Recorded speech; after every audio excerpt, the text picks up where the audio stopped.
As a foster mom, you open your home to children who've had experiences you can't imagine and conversations you don't anticipate.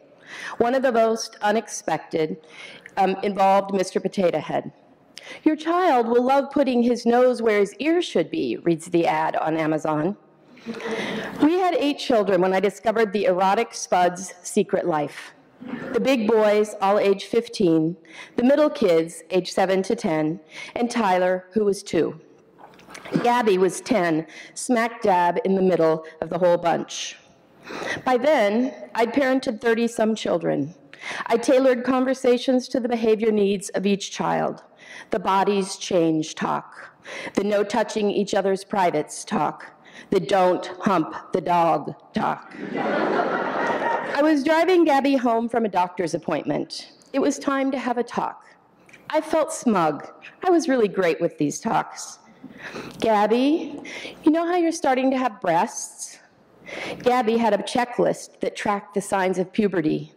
A few weeks earlier, she ran into the living room, interrupting a movie the big boys were watching, shouting, "I have a hair on my private." Ew, gross. Mom, make her stop.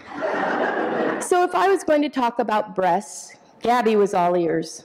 But I didn't want to talk about breasts, really.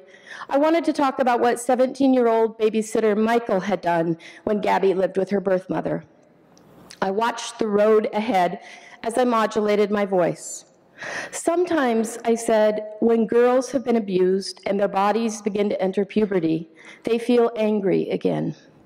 Gabby stared at me. You know what I mean? I never think about sex, she said.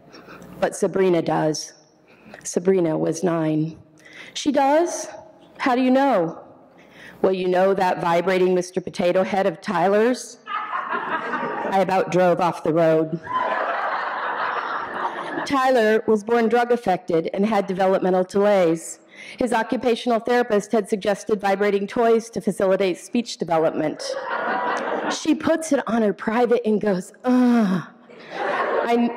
I gripped the steering wheel and stared straight ahead. I was not versed in vibrator talk with elementary school children. Well, I said, that's private business. She shouldn't do that when you're in the room. I pulled into the driveway. I had a few minutes before Sabrina would be home from school. I dialed the counselor. What am I supposed to say? The counselor was in session with a client, so I left a message. Please call me. Sabrina's putting Tyler's vibrating toy on her privates. Then I thought, oh my God, where are those toys? Mr. Potato Head, the vibrating cow, the wiggling juggalo Elmo. As I scrambled through the house gathering every wiggling toy I could find, I missed the counselor's call. Her voicemail was calm. It's okay. Every child discovers pleasure in her genitals. Be sure not to shame her. I hung up the phone. Deep breath. Deep breath. Deep. The door slammed open and 3 other middle kids arrived. What's for snack? Brent asked. Grab a piece of fruit, I said. Sabrina, can I talk to you in my room? Her face fell. Everyone knew that my room was the place for serious conversations. In a household of 10, it was the only private place to talk. Sabrina sat on the edge of the bed. I sat beside her, not touching.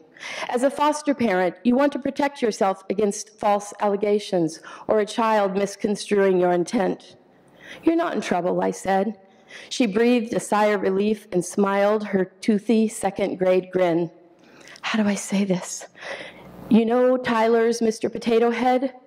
The blood drained out of her face. Her big blue eyes widened and her bottom lip trembled. I just want to say, oh, what the hell am I supposed to say? A tear pooled in the corner of her eye and trickled down, hanging on the end of her nose. Oh, honey. I held up my arms and she climbed on my lap. Touching yourself is private business that needs to happen when you're alone. I could feel her head nodding as her streaky blonde hair lashed my neck. Everybody in our family needs to feel safe, so you make safe choices, okay? She nodded. Okay, run, put your backpack away and get a snack. She skipped across the room, happy not to be in trouble.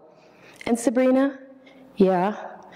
Tyler's a baby. He still puts toys in his mouth. Okay, she said, and left the room.